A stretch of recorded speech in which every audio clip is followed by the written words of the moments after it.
ఇది ఒక సాధారణ మిడిల్ క్లాస్ ఇల్లు. ఇలాంటి ఈ ఇంట్లోకి ఒక ఏఐ ఎంటర్ అయితే ఎలా ఉంటుంది? హాయ్ ఫ్యామిలీ, ఇప్పటి నుంచి ఇంట్లో నేనే manager.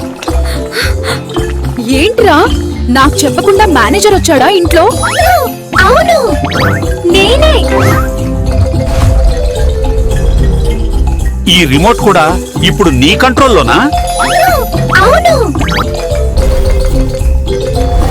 AI uncle, homework cancel, request accepted.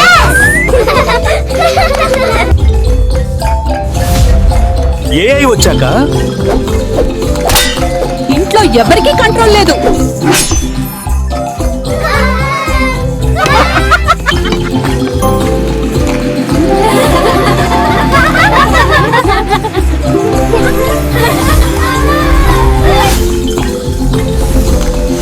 Middle class ఇంట్లో ఏఐ, ఒక కుటుంబం, ఒక ఏఐ అంతులేని అల్లరి.